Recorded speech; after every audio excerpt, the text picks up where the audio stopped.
Au menu de cette vidéo du chapitre 5, les petits physiciens, la correction de l'activité C, la montagne ça vous gagne, sur la notion de travail.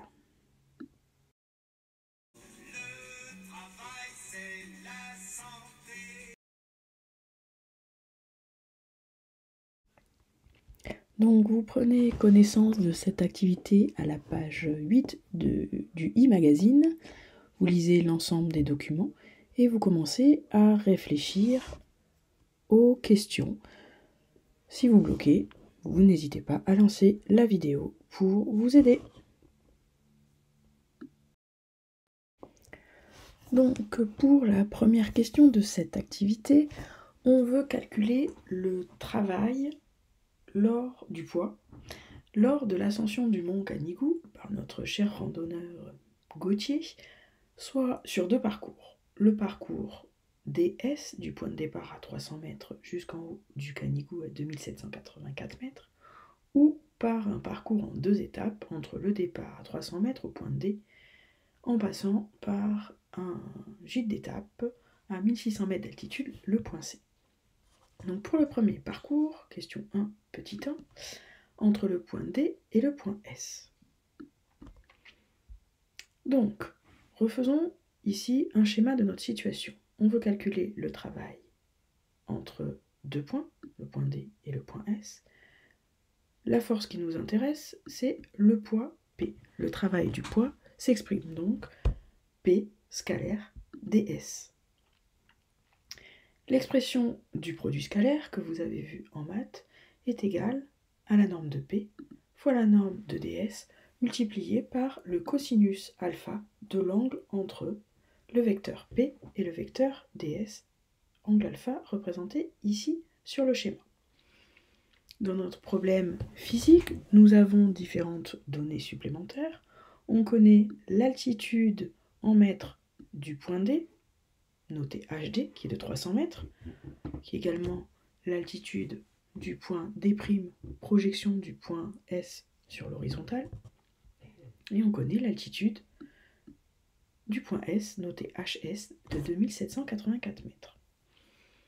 Donc on voit apparaître ici un triangle rectangle dans lequel on va pouvoir faire de la trigonométrie, et l'angle auquel on s'intéressera est l'angle bêta.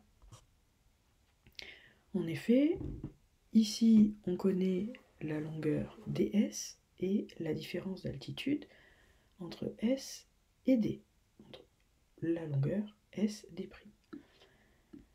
Donc le lien ici entre alpha, l'angle que l'on a dans notre produit scalaire, et l'angle bêta que l'on a dans notre triangle rectangle, est que bêta est égal à alpha moins 90.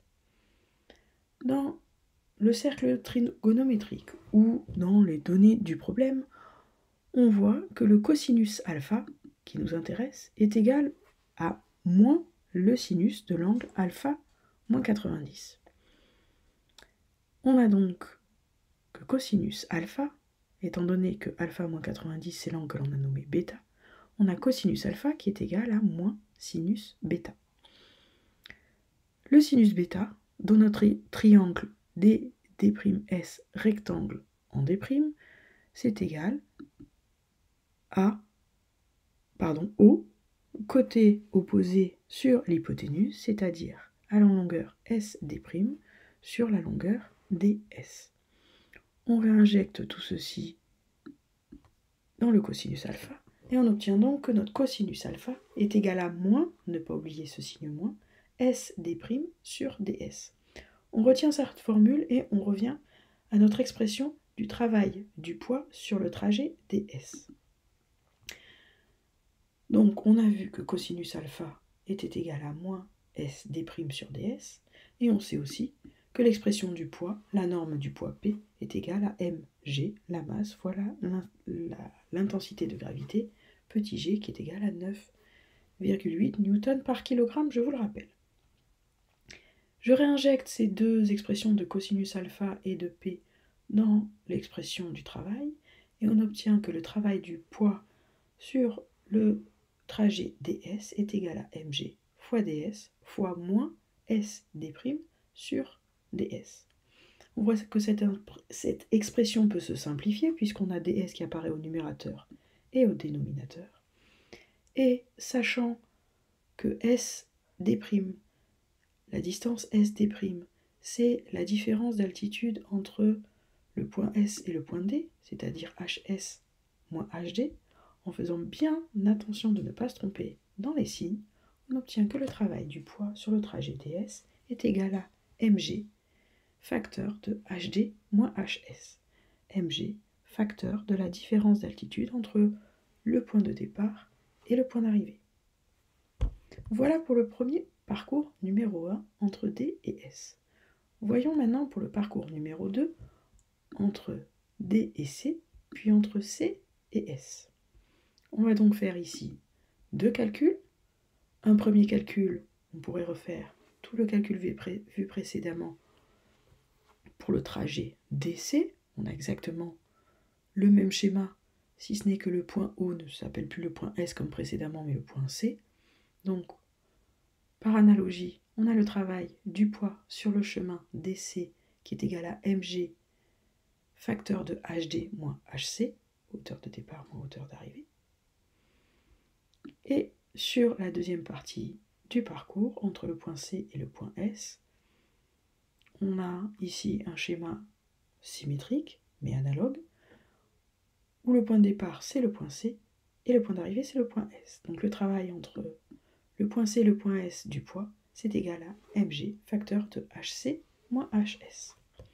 Ce qui nous intéresse, c'est le travail sur tout le trajet. Donc le travail sur du poids sur le trajet ds, c'est P scalaire ds. Je vous rappelle qu'on peut décomposer le vecteur ds en somme de deux vecteurs. ds est égal à la somme du vecteur dc plus cs. Relation de Chasles si je ne m'abuse, si mes souvenirs sont bons.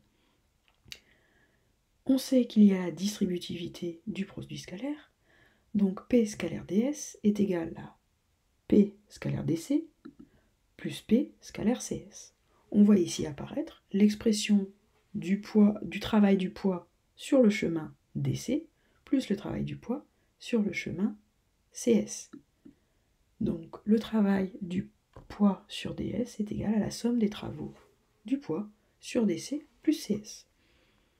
L'expression de chacun de ces deux travaux sont toujours écrits ici à l'écran à gauche et à droite. On réinjecte ces deux formules dans le travail du poids entre le point D et le point S. On obtient que le travail du poids entre D et S est égal à mg facteur de HD moins HC plus mg facteur de HC moins HS. Si je développe et je simplifie cette expression, on voit qu'il apparaît un terme moins g HC et plus mg HC qui vont donc se simplifier. On a donc l'expression du travail du poids sur le trajet ds qui est égal à mg hd moins hs. Voilà, on vient de calculer le travail du poids sur le deuxième parcours. Est-ce que, justement, ce travail du poids dépend du trajet? C'est la deuxième question. Donc si on refait le point, on vient d'exprimer le travail du poids selon deux parcours différents. Je vous rappelle l'expression sur le premier parcours et l'expression sur le deuxième parcours qui apparaissent ici à l'écran. On remarque que ces deux expressions sont les mêmes. Donc, on peut en conclure que le travail du poids ne dépend pas du chemin suivi. De façon générale,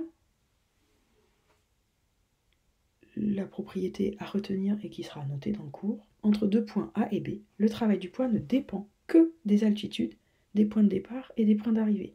Il ne dépend pas du chemin suivi. C'est-à-dire que le travail entre les points A et B du poids, quel que soit le chemin suivi, sera égal à mg, facteur de l'altitude du point de départ A moins l'altitude du point d'arrivée B. Regardons maintenant la troisième question où on nous demande de faire le calcul numérique du travail du poids avec les données. Donc en relisant les textes et les différents documents, on retrouve que le poids de la masse de Gauthier avec son sac à dos est de 80 kg. Je vous rappelle l'intensité de pesanteur qui est de 9,8 Newton par kilogramme. La hauteur de départ était de 300 mètres d'altitude. la hauteur au sommet au point S était à 2784 mètres en haut du pic du Canigou. On a donc le travail du poids sur ds qui est égal à moins 1,9 10 puissance 6 joules. On a bien un travail négatif, c'est normal, c'est un travail en effet résistant. Le poids s'oppose à votre déplacement, il rend l'ascension difficile. Et en effet, plus vous aurez un sac à dos lourd, ou plus vous serez une personne costaud, plus vous aurez à fournir un travail élevé pour contrer le travail résistant du poids.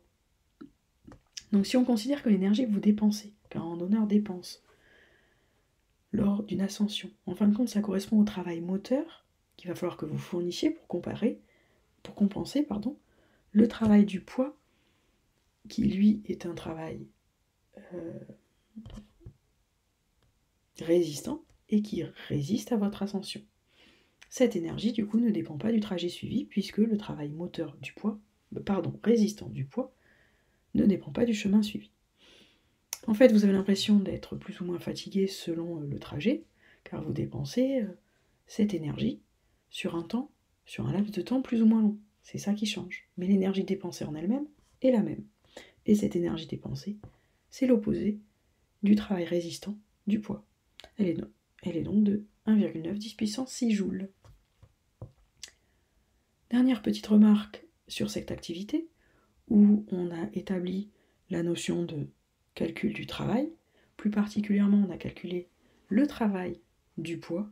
Et d'ailleurs, il faut que la démonstration de l'expression du travail du poids, qui est égale à mg altitude du point de départ moins altitude du point d'arrivée, vous la connaissiez par cœur.